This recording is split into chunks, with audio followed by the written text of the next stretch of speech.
His Excellency the President Nana Addo Dankwa Akufo-Addo and Damilola Ogunbiyi, CEO and Special Representative of the United Nations Secretary General for Sustainable Energy for All and co-chair of UN Energy, have met in Accra to review Ghana's energy transition and investment plan's findings and suggestions to ensure it has the support of the highest levels of government. The Energy Transition and Investment Plan is expected to serve as the government's primary roadmap for achieving universal energy access and net zero carbon emissions as stated in the country's current energy transition framework and nationally determined contributions.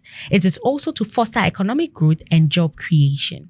Ghana has established objectives to diversify its energy portfolio, boost the use of renewables, and reduce energy intensity. These must be done concurrently, and the Energy Transition and Investment Plan outlines what is required in terms of technical assistance and investment across critical industries.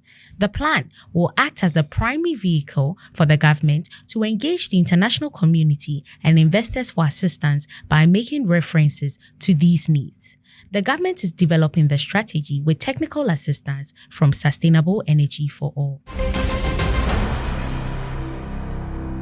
The managing director of the Tema Oil Refinery, Kofi Henson, has resigned. In a letter to the president dated Friday, 11th August 2023, Kofi Henson said the transfer was essential due to unanticipated health circumstances. He highlighted some of his accomplishments as the refinery's manager, noting that he, the board of directors, and the management had begun identifying a suitable entity to partner TOR to revamp its operations in a sustainable and profitable way. According to him, this entity will subsequently go through multiple approval phases before receiving final approval. He, however, mentioned that precautions had been taken to ensure a smooth handover of duties until his last day of work. He also thanked the president for the opportunity to serve the country.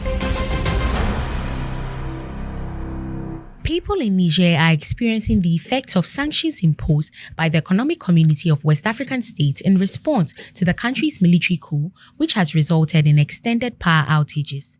The citizens are struggling to cope with the continual and long-term power outage in Niamey and many other cities. Streets and neighborhoods have been plunged into darkness for hours.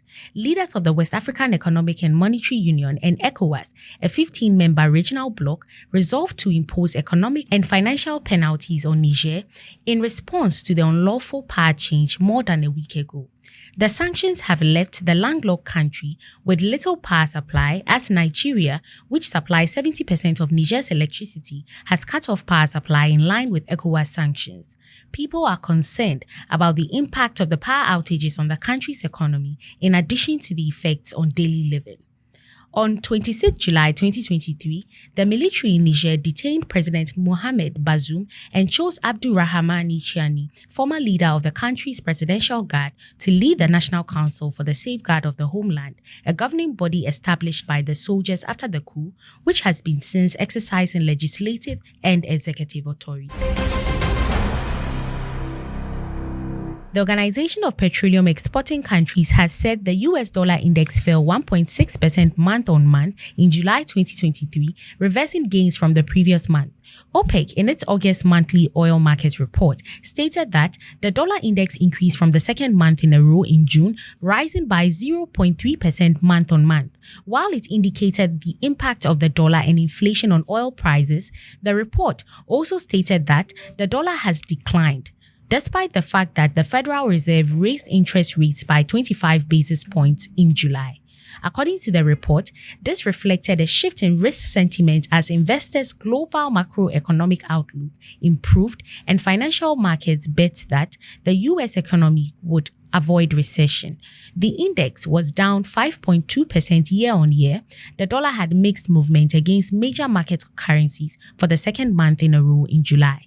The dollar gained 2.2% against the euro month-on-month, but lost 0.2% and 2.2% against the yen and pound during the same period.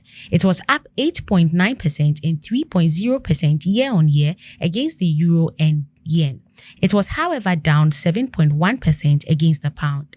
In terms of emerging market currencies, the dollar fell for the second consecutive month in July against the rupee and the Brazilian real, falling 0.1% and 1.1% month-on-month.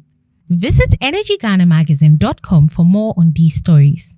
Energy Brief is proudly brought to you by Airport View Hotel.